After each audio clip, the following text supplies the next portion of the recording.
Take your seats.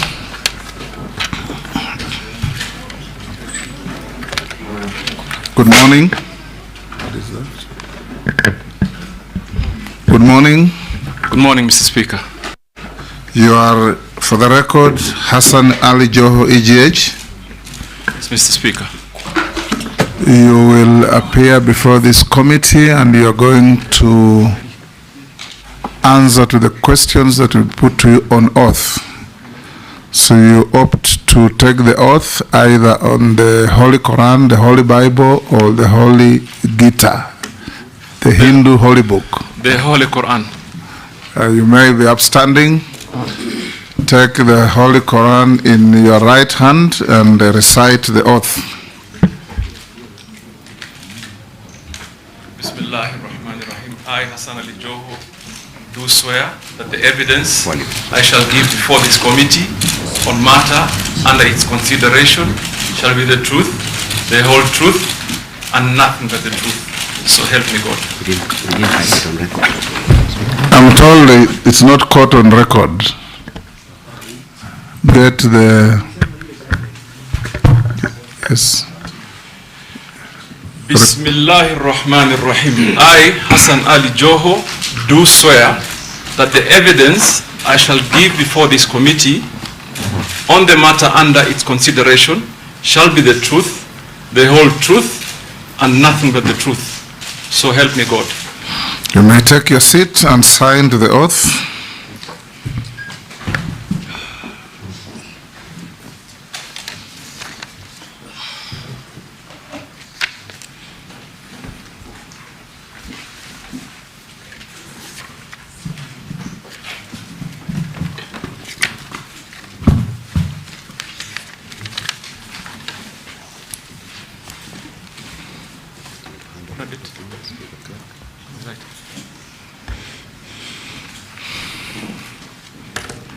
Next to that, nominee, hand your original documents to the sergeant to pass on to the clerk for verification against what we have on you.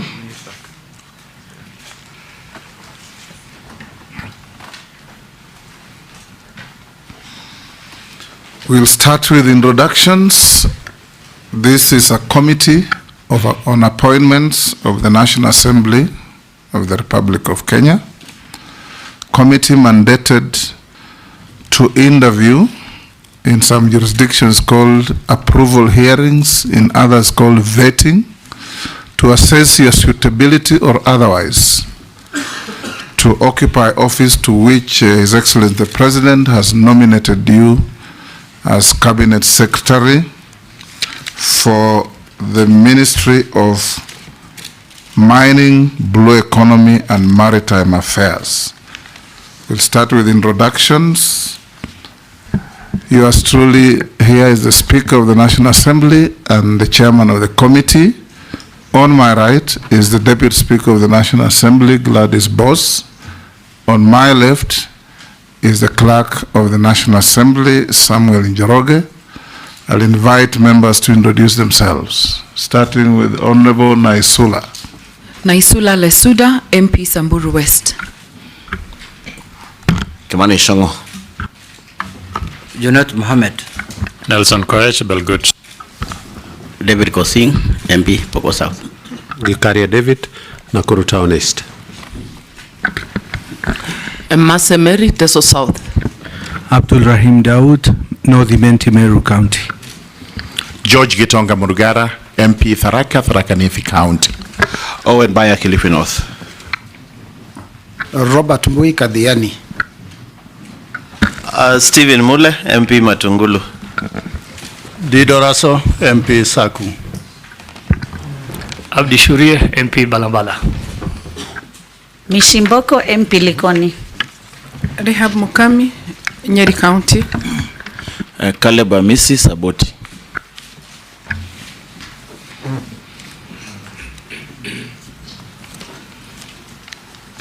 For purposes of these proceedings, you will be referred to as nominee. So every member asking questions will address you as nominee, and that's what you are before us. So we'll start in earnest by asking you to tell us your name, your educational background, your work experience, and your key competencies that make you suitable for appointment as Cabinet Secretary. You have under 5 minutes to do that. Thank you, Mr. Speaker. First and foremost, it is indeed a great honor to be in this House. Mr. Speaker, even though I must confess that I was used so much being on the other side when I was a member of Parliament with you in the 10th Parliament. But Mr. Speaker, I want to begin by thanking Allah subhanahu wa ta'ala for the favor upon me. And also thank His Excellency the President, Dr. William Ruto, for nominating me for the position of Cabinet Secretary, Mining, Blue Economy, and Maritime Affairs. Mr. Speaker, my name is Hassan Ali Joho. I was born and raised in Mombasa. I went to Tomboya Primary School in Mombasa, and later Serani Secondary School in Mombasa. So, Mr. Speaker, I have a bit of a different approach on how I want to present my introduction, because I started work and then further education came later. So after I finished secondary school, I ventured into business, entrepreneurship. I set up a clearing and forwarding company in Mombasa, then later diversified to opportunities in fintech, a bit of real estate, and largely logistics. Mr. Speaker, that takes about up to 2004, where I started my grassroots engagement. I ran in a by-election that was not very successful, but taught me many lessons. I became the chairman of LDP in Kisauni constituency. Then in 2006, I embarked on a journey to acquire my first degree. So in 2006, I did a bridging course to enable me to join university teachings.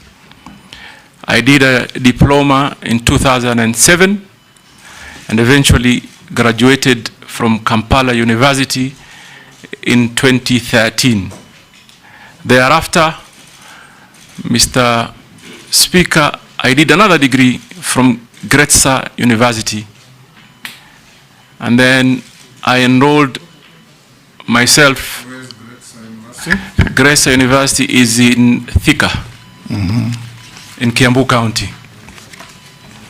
Thereafter, I enrolled in Harvard Kennedy School of Government for a program known as Public Leadership Credentials, which is basically a pathway to attain mid-career master's degree on public administration. Mr. Speaker, I am the pioneer governor of Mombasa. I got elected in 2013, but before that I was a member of parliament for Kisauni, the 10th Parliament, where I served in different committees. I served in the Committee of Foreign Relations, Defense and Foreign Relations, which I was a vice chairman, and several others. I served as an assistant minister for transport during the Kibaki administration. I was governor for one term and another. So I served my 2 terms as governor of Mombasa, where I must say I drew a lot of experience in matters governance and transformational ways of doing business in government, Mr. Speaker. And the record speaks for itself of what I was able to achieve in Mombasa. In matters health, in matters basic infrastructure, in matters early childhood, and obviously lots of social programs that would cushion vulnerable families from the day-to-day challenges of our lives. I thank you, Mr. Speaker. I'll now invite the Deputy Speaker to be the first to ask you a question. And like I said, answers must be concise, precise, and to the point. Honorable Joho, the nominee before us, you're nominated to be the Minister or the Cabinet Secretary for Mining, Blue Economy and Maritime Affairs. And what Kenyans would like to know is that what do you see as the most pressing issues facing the Ministry of Mining, Blue Economy and Maritime Affairs that ought to be addressed immediately? And so if Parliament approves you, how do you plan to tackle the issues, considering the fact that the blue economy, if properly used, has the potential to, it's been said, has the potential to inject up to $4.8 billion into Kenya's economy and create over 50,000 jobs. So let's get your vision of what you do if approved by this House. Thank you.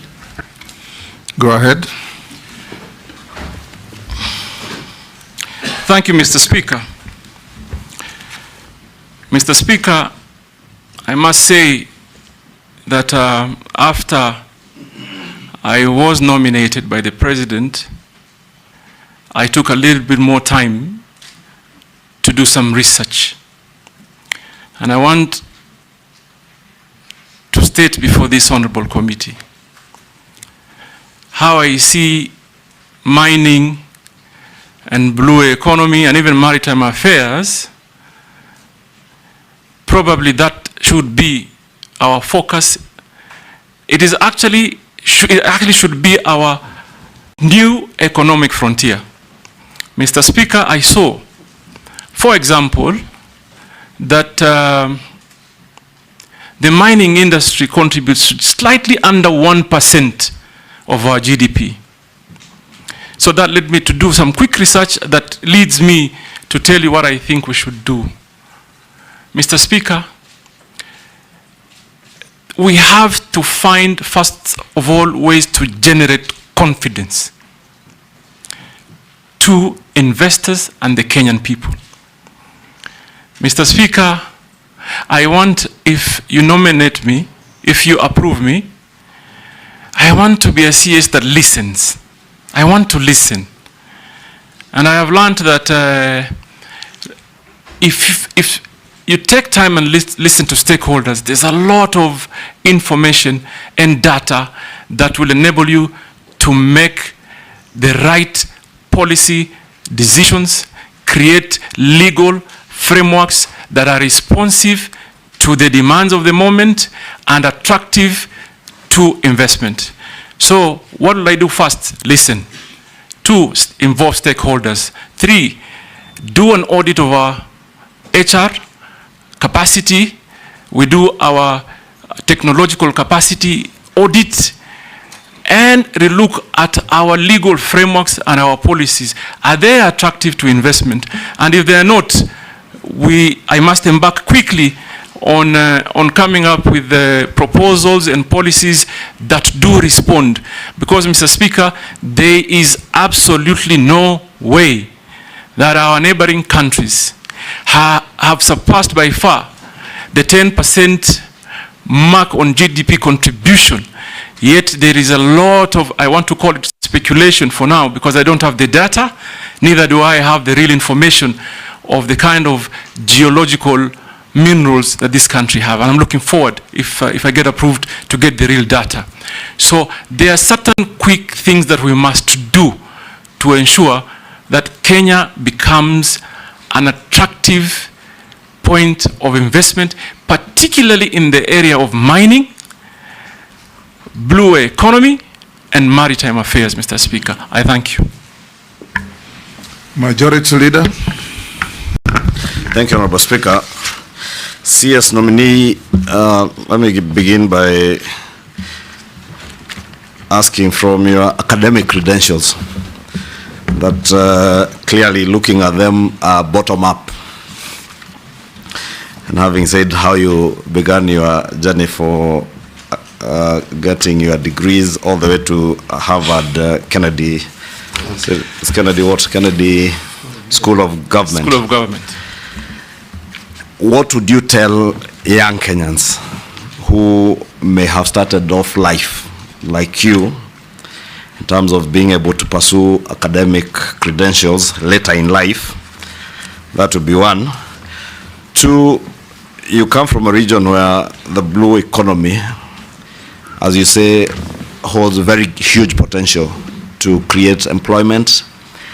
And I'm sure probably from your research you may have known that there have been efforts by the government since 2015, 2016 to try and get Kenyans to work in the Caribbean, but have had problems accessing visas to travel through the US. What will you do as Cabinet Secretary to ensure, one, that we are able to train as many young people to work in the maritime industry, because there is a very huge potential, as you say, to create jobs in that industry. What will you do to help Kenyans, one, train, two, access jobs even outside the country? The other question would relate to the mining docket. There is a lot of unregulated and unlicensed and what would be tantamount to illegal mining around the country. What will you do as CS to ensure, one, that any player who is in the mining industry in Kenya is licensed and regulated, and that also involves things like quarries.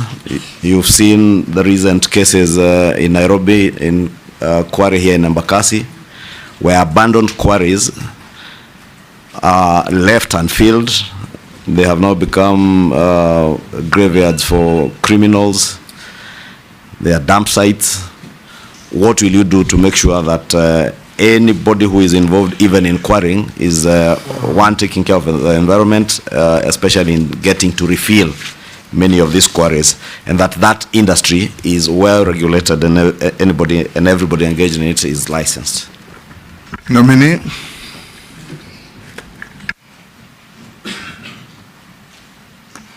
Mr. Speaker, I would have been completely surprised if I was not asked the question of education. Yes, Jeanette. Okay. Let me add something. We can go on and ask your question. Oh, okay. Take those two. Yeah, Mr. Speaker, I want to ask the nominee two questions. The first one, Mr. Speaker, just to add to what the majority leaders asked. This issue of the education background. So, Speaker, I think the nominee needs to, he has alluded to that now he's in the Kennedy School of Government at Harvard. We want to ask him to clear this matter, because this matter, it comes up during elections and goes down after elections. It comes up during elections, goes away after elections, you win the election. We want to slay that ghost today here. Can you share with us from the beginning to the end how it went? And my second question is that where I come from, Lake Victoria is next to it. What do you think what will you do as the Minister for Maritime to improve the lives of the people there in terms of fish industry? The fishing industry is almost collapsing. What programs do you think you will put in place to make sure that livelihoods are supported there by the people who are doing the fishing business or fishing in the Lake Victoria area? Chair, maybe since he had begun answering that one on academic credentials, besides what you would say CS nominee to young Kenyans, and from what Junet is saying, it's clear that many people who serve in public office suffer certain prejudices from Kenyans regarding the academic credentials and all that in your past. Probably you can contextualize that in that. I am certain there are many Kenyans who are surprised that you can even converse in English. There are many who are asking how you would be able to be vetted. I understand. You cannot converse in English. I understand, Mr. Speaker, and I must first of all say it is almost normal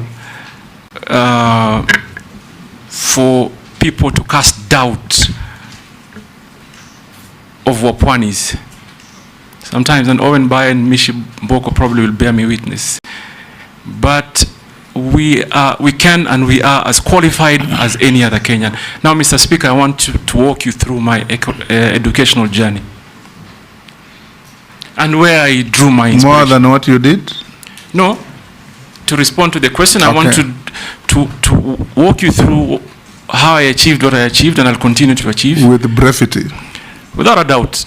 Mr. Speaker, first of all, I want to mention that I drew my inspiration from one Professor Ali Mazrui. Professor Ali Mazrui did not succeed in his Cambridge examination to be admitted in the university to attain his first degree. That aside, Mr. Speaker, I want to mention to this House. Ali Mazrui is one of the most renowned scholar and admirable scholars. We love him. He's one of our own from the coastal region. He's not just the coastals. I love him even more. I named one of my you must. I named one of my brothers Mazrui. Mr. Speaker, there is absolutely no way you cannot love Ali Mazrui, given his contribution to basically the general well-being of our society. But Mr. Speaker, this is the point. I want Kenyans to know that historical struggles are real. Are real. Someone should never imagine for a minute that if they come from places or spaces of comfort, that there may be a level playing field for everyone. Some of us come from very poor background. Mr. Speaker, if you look at my CV, you will see I actually had to take a break for 1 year, transiting from primary into secondary. Why did I do that? Because simply my parents couldn't afford school fees. I was not living in an environment that allowed me that opportunity to be able to quickly prosper in matters of education. That is why, Mr. Speaker, I can tell this committee today, and I want many Kenyans to listen to me. Do not ever imagine your hope dies by your previous struggles. We suffered. But what gives me pride is that we could turn that around. I actually turned it around. When I found the slightest opportunity for self-improvement, which I believe is a continual process, I grabbed it. And I'm glad to the laws of the country, laws of the land, there are processes that allows someone to improve and progress in matters of education. So yes, I did not do well in my secondary school. I got a D-, no doubt. But Mr. Speaker, I turned that around. Today, as I sit here, I hold 2 degrees that are before you. Mr. Speaker, I am on my pathway to attain a master's degree from the most prestigious university in the world. And that is achieved by determination. Mr. Speaker, I want to tell Junet, Honorable Junet, that first let me begin by telling Honorable Kimani Ichung'wah. Kimani Ichung'wah, I contributed to my own school fees in secondary school. I had an understanding at that time with my principal that he released me earlier than any other student because I needed to go work. And I did. And I contributed. At that point, what was my priority? To conclude KCSE. And I knew deep in my mind that I will always in my life have a chance to further pursue and acquire more knowledge. And like I said, I would have been very surprised if this question did not come up, because it comes up every time there's an opportunity for me to do something. Every time. It started when I was running for MP. It started when I was running for MP in 2007. Big conversation. And that time they even actually said that my nursery certification was fake, my kindergarten. But we succeeded. When I was running for governor, Mr. Speaker, and I'm saying this so that I hope we can bring this to a permanent closure. When I was running for governor in 2013, it also became one of the biggest campaign issues. I know there were even attempts to bribe some people in the institutions that I was with. Somebody once told me, someone came to me and told me, Bana, we've been told to suspend your degree, to purport we're undertaking some investigation, just to not to allow me to meet the required timelines to submit my papers. But we overcame that and moved on. Then, Mr. Speaker, you also will remember, because it is a matter of public knowledge, the administration of President Uhuru Kenyatta, particularly the first term, had quite some issues with me.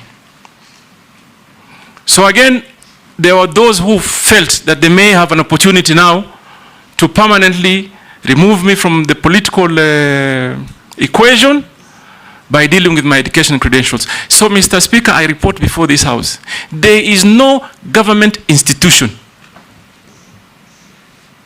be it Higher Learning Commission, DCI, EACC, even a judicial process, that has not investigated my credentials.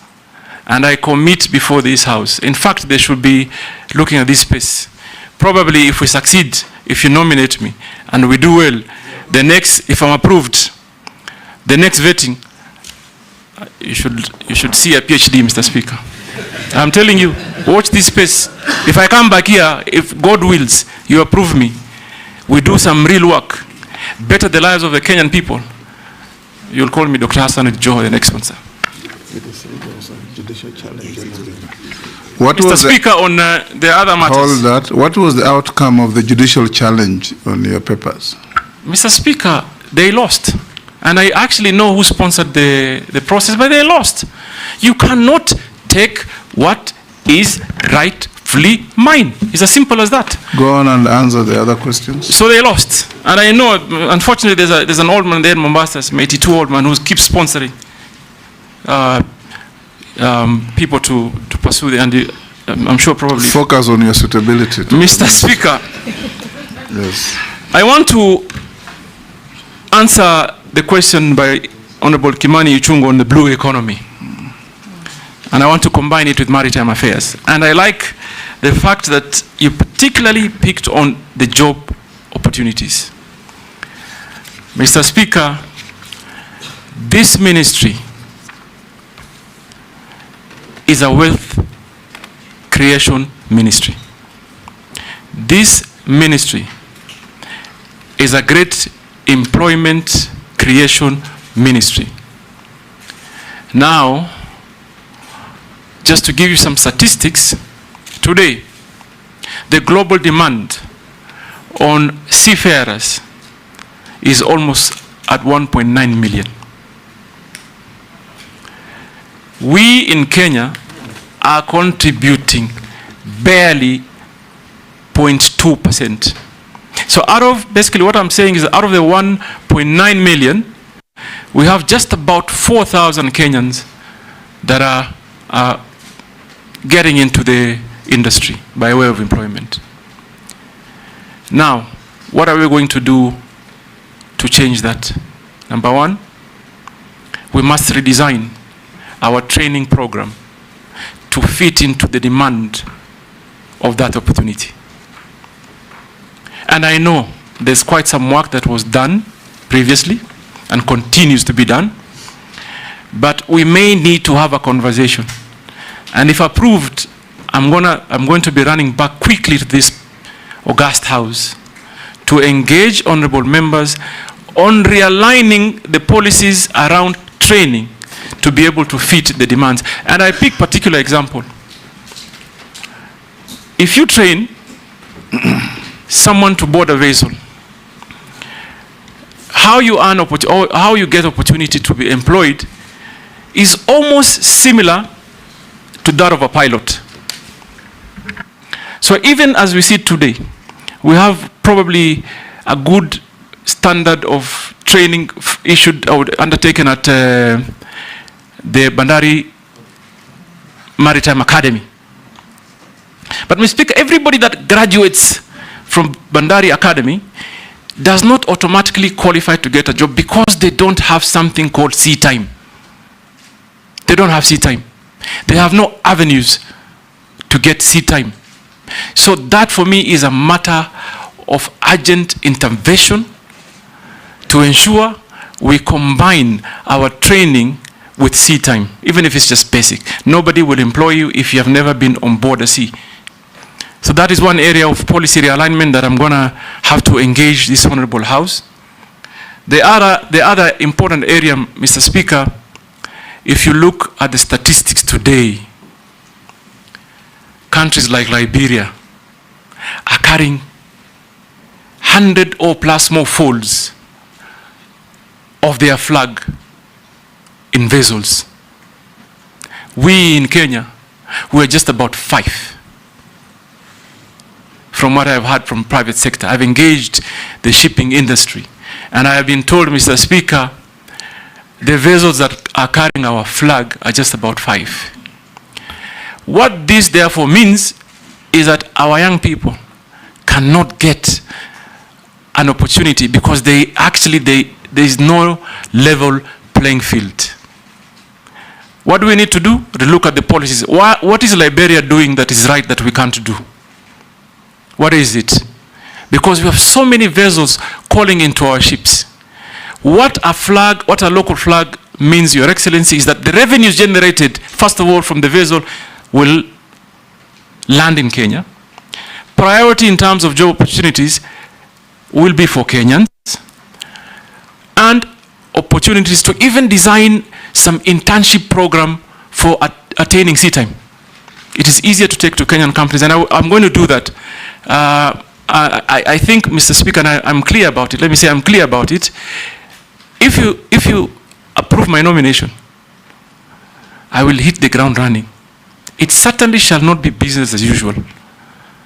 It will not, because I see. And by the way, Mr. Speaker, so that I give you the context on how and why it is urgent that we quickly realign policies that conform to the needs. It is because seafarer, by all standards, qualifies to be a prestigious job. There's no seafarer, at whatever cadre, there's nobody who earns less than $1,000. So, Mr. Speaker, I'll quickly run. The other question is on the fishing fork, and Mr. Junet, Honorable Junet, talked particularly on the lake areas, and I'm imagining he's looked at the demography well, because I was just looking at some statistics. And I looked lake areas from Uhuru Bay, you pass Siaya into Soiport, Sioport in Busia, and the numbers that are produced. Nothing justifies that our neighboring countries are processing more. Understood that they may have a lot of, the area might be wider, but they're processing 100-folds more, particularly for export. What do we need to do? And I've seen this problem, for example, in the fisher folk and artisan fishermen in the coastal region, from Kiunga to Lungalunga. And government has put some effort. Let me just acknowledge. Government so far has given boats and some storage facility. And they're building landing sites that are some complete and some yet to be complete. But that alone doesn't solve the issue. There is the issue of capacity building. These fisher folks, these artisan fishermen and women should be trained. Should be trained in how many fronts? One, processing, basic business skills,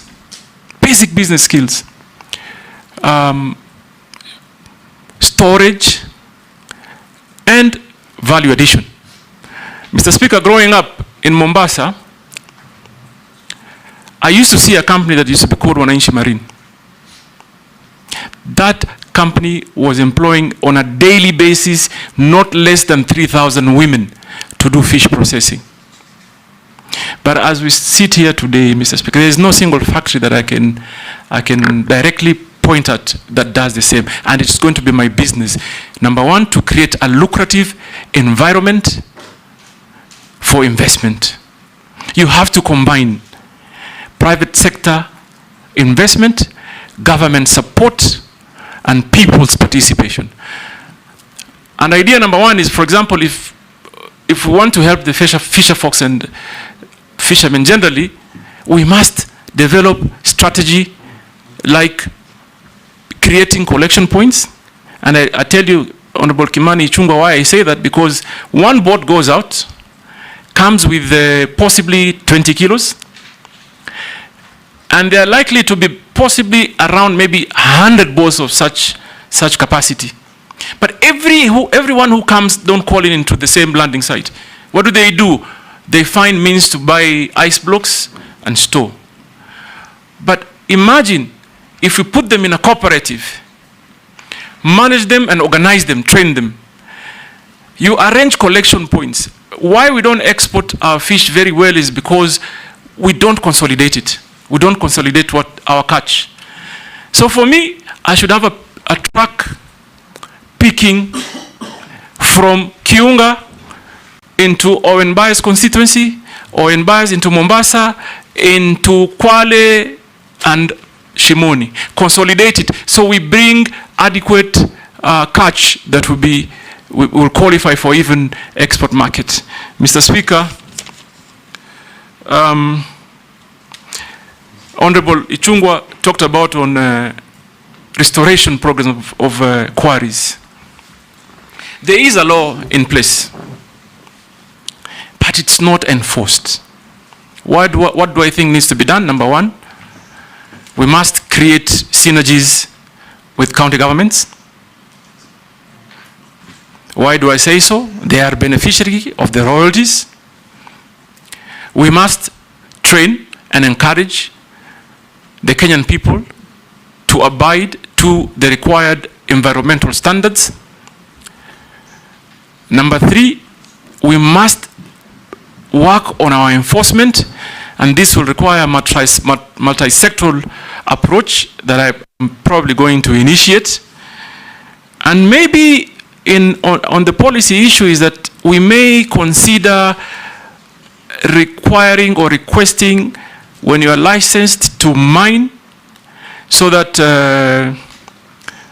we are assured you will actually work on restoration, create a bond, a surety bond, whether by way of bank guarantee or whatever formula that works, so that you deposit it in government, a similar amount or an estimated amount. So if you don't restore the site that you've mined our geological wealth from, we have bonded you.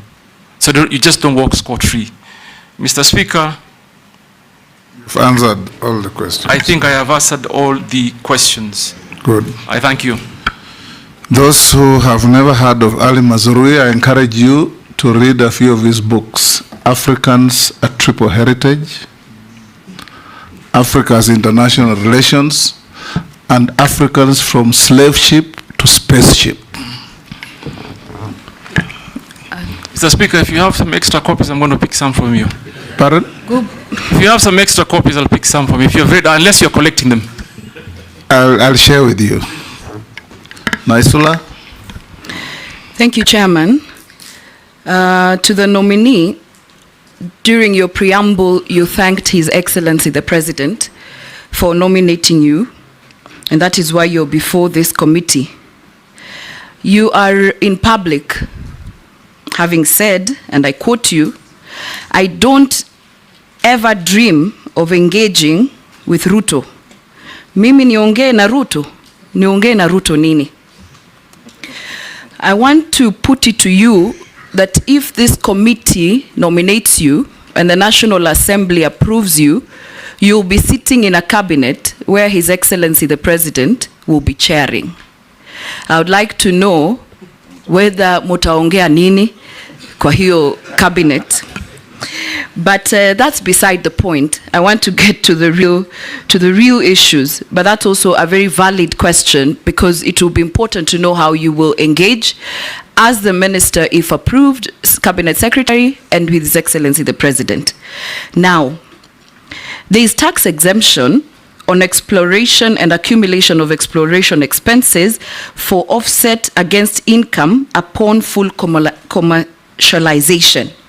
What I would like to know is, do you think exemption should be tied to certain activities and for certain duration of time? There are people who are exploring in this country in perpetuity for 30, 40 years, just so that there is tax exempt. And I suspect they've actually explored, and they've gotten the gemstones or whatever they're exploring, but because of the exempt, they continue to say they're exploring. To my last question, the Mining Act prohibits civil servants from dealing with minerals. According to Article 81 of the Mining Act, no person, whether civil or military, and serving in government is allowed to directly or indirectly acquire or hold any right or interest under any prospecting right. Despite this provision, high-ranking government officials, public officers, state officers, and civil servants are involved in mining. And I'm sure some of them have started looking for you since you were nominated. What mechanisms and plans will you put in place to ensure that revenues from gemstone mining do not end up in the pockets of cartels without disclosure? Actually, I thought cartels are only in agriculture, health. I've come to realize during this appointments committee, cartels are everywhere, including mining. And how do you intend to protect and shield communities from unscrupulous miners and cartels? Nelson Koech. Mine also was a quick one too, on the same gemstone. Late last year, the president had this launched, it's called a Voi Gemstone Value Addition Center.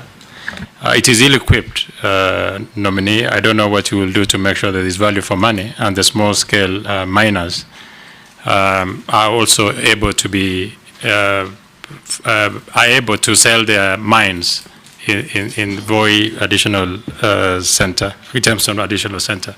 Number two is the mining law sets up several mechanisms which Kenyans can enjoy direct benefits from minerals. That is, for every sale of mineral, proportion of value of mineral is paid to the government as royalty, which is shared between national and county government and mining communities in the ratio of 70, 20 to 10, respectively. How then will you do differently to ensure the same is adhered to mining communities and county benefits? Nominee.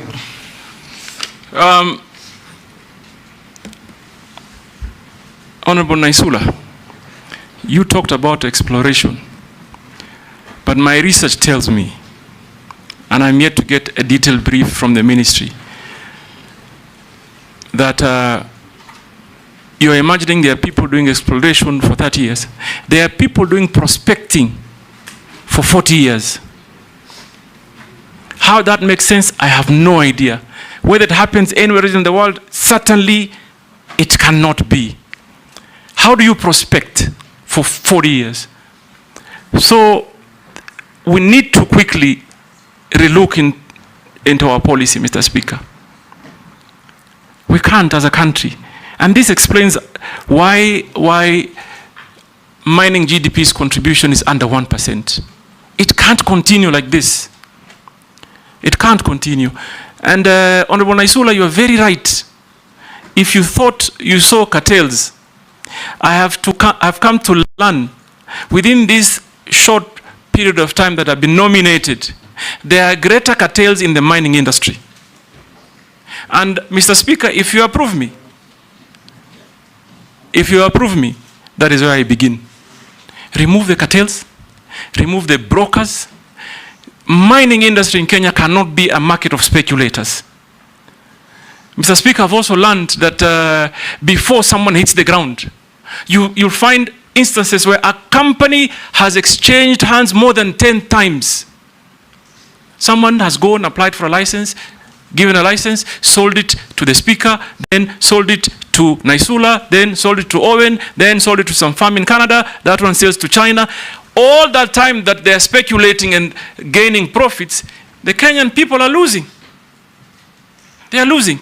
It's only that I am, and this is a task I'm going to take, because it looks like Kenyan population really do not have an idea of what geological minerals may be in the country. They must get involved, and I'll take it upon me to ensure they get involved. So I identify completely with your sentiments, Honorable Naisula, and this is an urgent matter that must be discussed and be realigned in a manner that works and defeats those cartels. Mr. Speaker, Mr. Speaker, Honorable Naisula told me nitaongea na. You don't have to answer that. Only fools don't change their mind. I was going to say it in Kiswahili. Go and answer the other question. Wapumbavu tu ndo wabadilishe mawazo. There's a question on communities. I'm coming to that. Yes. Number one, I've already picked an issue on, for example, timely disbursement of royalties. Mr. Speaker, I was talking to some people from Taita Taveta County, some community, who told me they have not received their share of royalties on a certain mine for the last 7 years. That can't work. What we need to quickly do is to ensure we create systems that function. And number one priority is that the Kenyan people primarily should be priority in terms of receiving their royalties and benefits. Mr. Speaker, we also have to have a conversation. I am looking forward, for example, to quickly engage the counties. The counties, according to the current law, receive a good chunk of royalties. Maybe we may need to look at our legal framework on how we can also cushion the communities in the counties by ensuring that we maybe ring fence some of the resources to development. Why do I say this, Mr. Speaker? You know very well. Geological minerals do get depleted. There are generations that will come many, many years after us, and this country must have something to show. We can't, it just can't be a story that Kenya had this and there's nothing to show. So, Mr. Speaker, I am going to engage and create working synergies with the counties and formulate, create a framework that is efficient in disbursing royalties. And also, if I go a step further, these communities must be organized. We must organize them. We must encourage them to get into cooperatives. We must encourage them in some instances. And I like that question because it gives me an opportunity to address something that we call back home as ancestral interests. Many of our populations, and it's not only in the coastal region, are squatters, Mr. Speaker. I saw that during the SGR. When they were constructing the SGR, Mr. Speaker, many people were compensated. But the title holders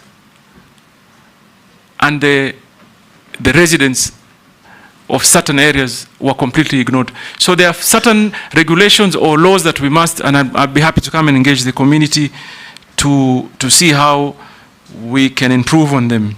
Mr. Speaker, on Honorable Koech, I haven't seen the Gemstone Center at Voi, but I'm looking forward to see it. But what I think the mining industry needs to do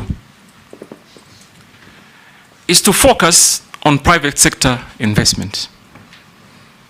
Government should not be in the business of competing with its citizens. So there has to be concerted effort and specific focus to encourage private sector investment. Why do I say so, Honorable Koich? Because they will meet the global standards. I am not sure whether the Jameson Center in Voi is properly equipped to test and process what they get. That is an urgent business for me. And I'm going to look into it as soon as I have an opportunity of possibly if this honorable committee approves me. So that we even are able to test, identify what minerals should be allowed for export, what should be kept home for value addition, and what should be put in the market and what values.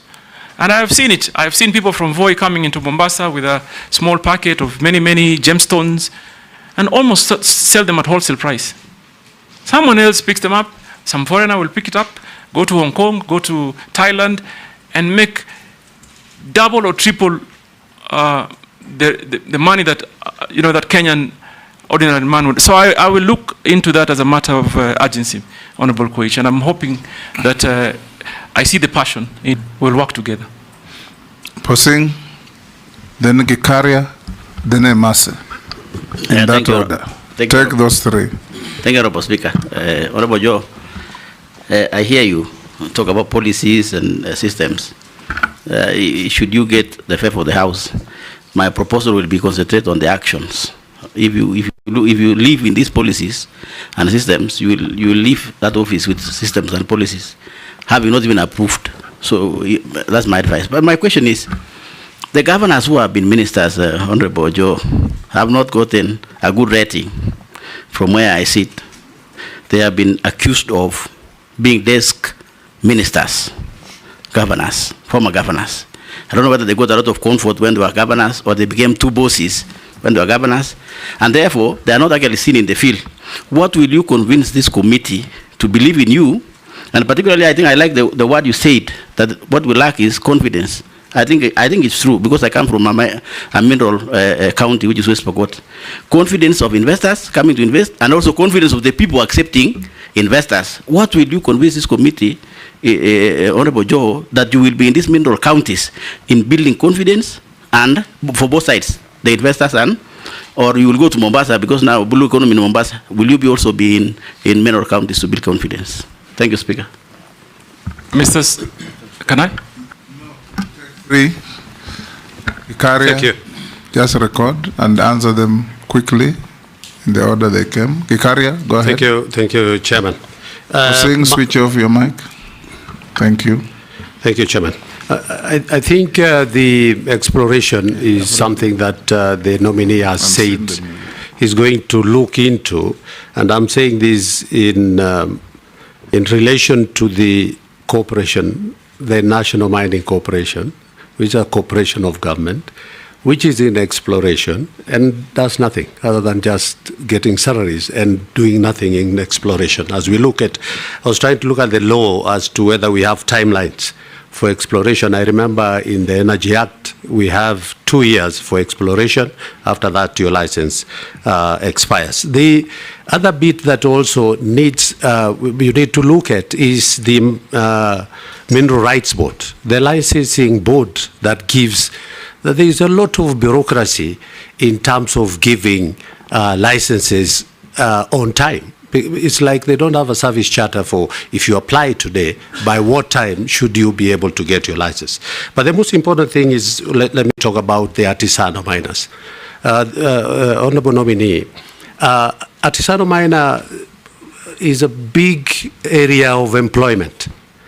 And of course, we know there is a cooperative that has come in place. But again, the licensing of these cooperatives and artisanal miners has become an issue with the Mineral Rights Board. So what are you going to do to help our young men and people who work in doing artisanal mining across the country, who do the illegal mining per se in quotes, but who have been applying through cooperatives, and then it takes forever for them to be able, and getting very, very bad prices or bad for the product that they get from the mines. Thank you, Honorable Chairman. Mary Mase. Thank you, Speaker. Nominee, my first one's a comment. It's good that you mentioned about redesigning our training programs. Through you, Speaker, recently the Maritime Authority advertised for jobs for Kenyans to work in the vessels. And the requirement was just basically training in hospitality, front office, and a foreign language, which is German. But I put it to you, they could hardly raise the numbers that were needed. So seriously, it is an area of concern because we are losing out on opportunities as Kenyans, yet we're talking about unemployment. So, Honorable Nominee, if approved, I think that is one of the areas you need to seriously focus on to ensure that we're training in all disciplines related to maritime so that we can benefit from the opportunities.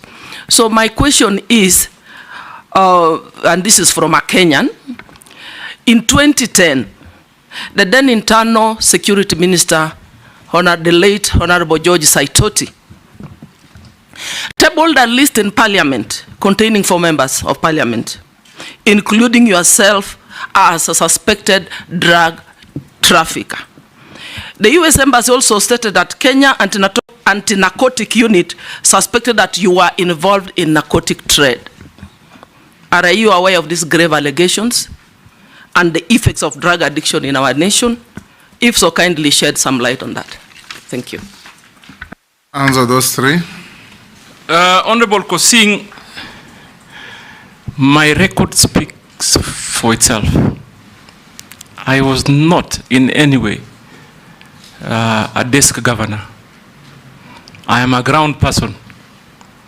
I am a ground person. That is why I left Mombasa County with the best cardiac center in the country and possibly in the continent. I left Mombasa County with state-of-the-art cancer treatment center. I left the county with a lot of social development programs that are on record. So I'm just picking a few. Mr. Speaker, today if I have a cardiac issue, I want to tell you, and I will encourage all of you and those that have visited Mombasa, if you have a cardiac issue, Coast General is your place. Because they have the state-of-the-art cath lab with well-trained doctors that constantly do open heart surgeries, fix cardiac issues quickly, and that was my leadership. So I provide leadership, and I will. And in the mining and blue economy and maritime, if you approve me, I will hit the ground running, Mr. Speaker. On matters of licensing, I don't know whether this committee understands the process that is applied on licensing, but I'll quickly share from what I found out. And I'm saying that this I found out from the private sector. Number 1, you go to the potential area and engage either the landlord or the communities or the county. Then you get a consent. Then online, there is what they call the cadastre that covers the whole country in potential areas in matters mining. Then once you have the consent, you peg on the cadastre. And then at that point, you do a physical license application. And I've already heard of many instances that people have falsified documents to peg on the cadastre. That is number 1 hindrance on efficiency on issuing license. Because then therefore, a true potential, and this basically mostly is done by speculators. So the true potential investor does not get an opportunity to even apply. So we first of all must fix how we handle the pegging. We must have technological means of ensuring that whatever is used to peg a site meets the standards.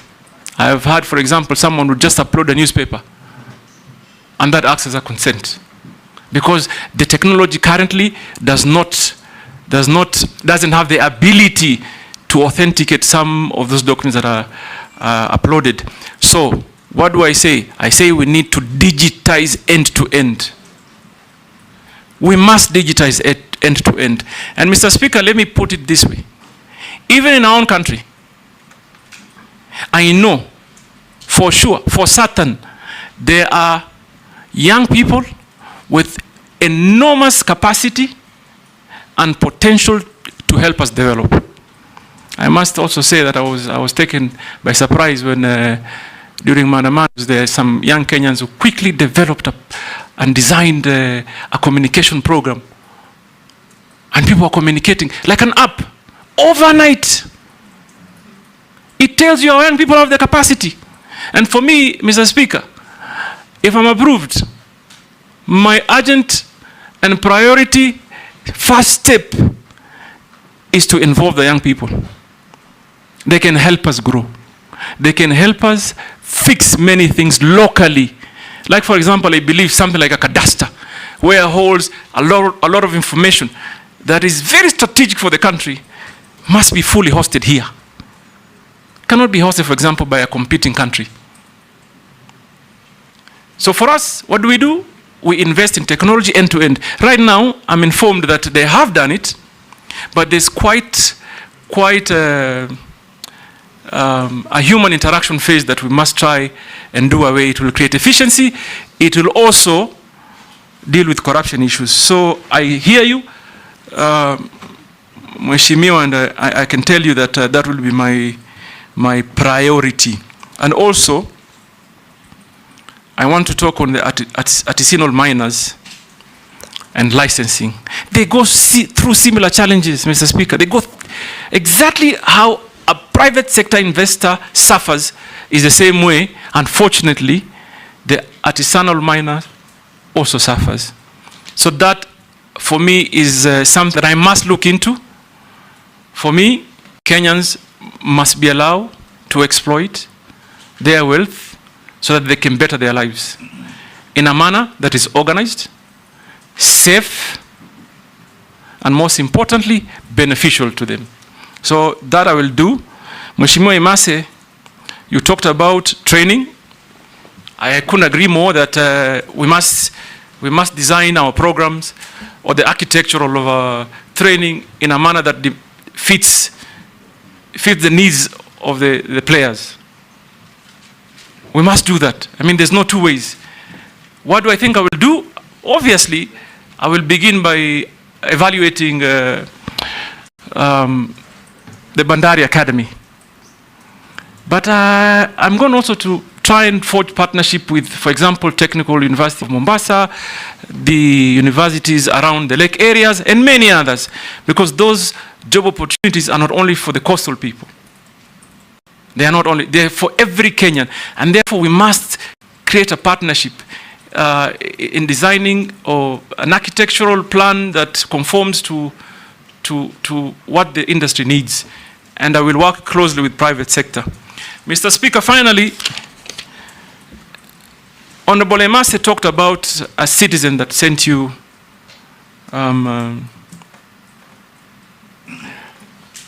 SMS. A question on SMS. On the drug baron issue.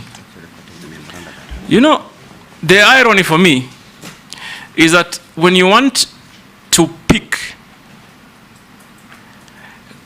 records selectively, that is what challenges me. The quagmire for me is I don't understand if you come and table a report. Obviously, there must be some subsequent actions. And I want to also, this is one matter that I really hope we can put to permanent closure, Mr. Speaker. When I was campaigning in 2013, in Mombasa, there were billboards put up. Don't vote the baron, vote change. Mr. Speaker, let me begin with that report. Yes, I thought he tabled the report on a dossier that he was given, that was passed to him through the American embassy. What normally happens is that when you table or pass a dossier, it is investigated, I believe. It is worked on. So that happened. The late Honorable Saitoti, may the Almighty rest his soul in eternal peace, came back to Parliament with a report. He came back to Parliament and tabled a report of investigation and the outcome.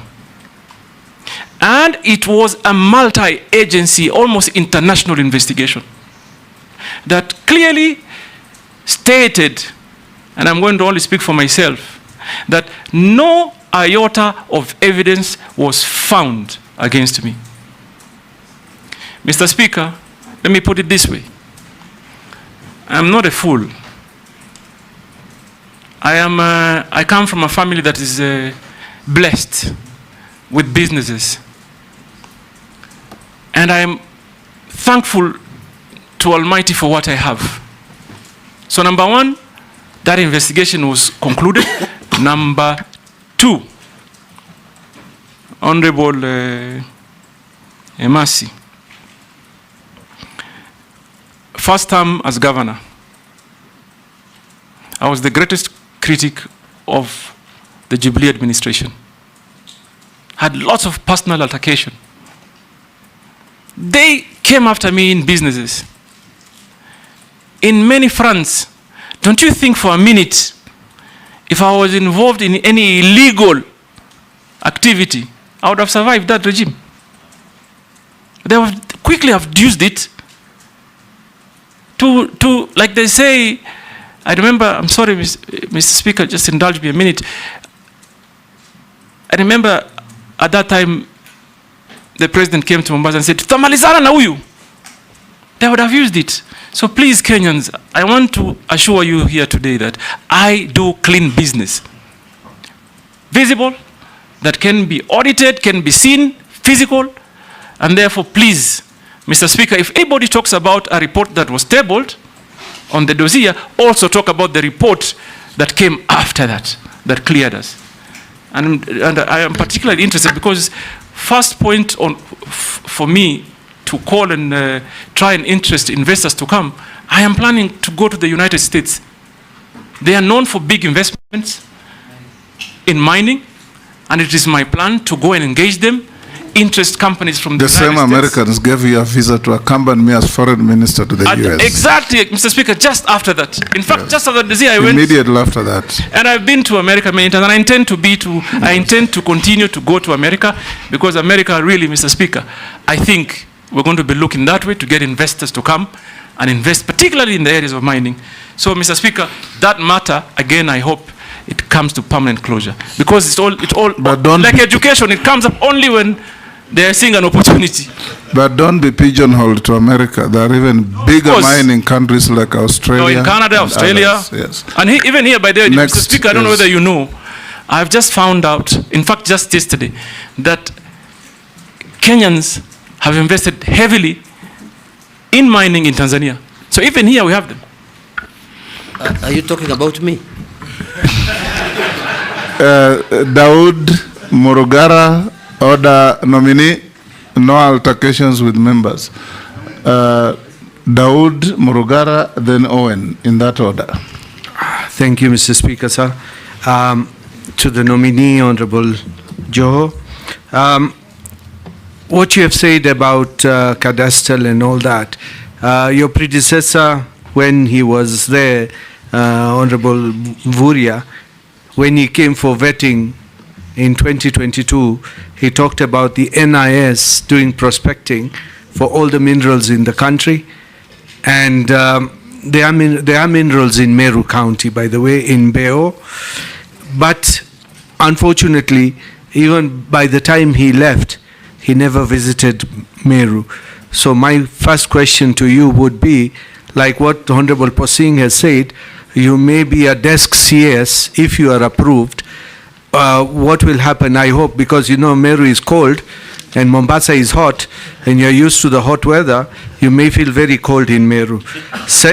And the same thing, on the same, there has been exploration of copper and gold in Meru. But unfortunately, the company which was prospecting, a Kenyan company, Goita Mining Limited, has been bought out by Avira Resources Limited of Australia. So my question would be, do you think that we as Kenyans will benefit, or will the benefit be for outsiders who come prospecting in Kenya and taking away everything what is there? The second question.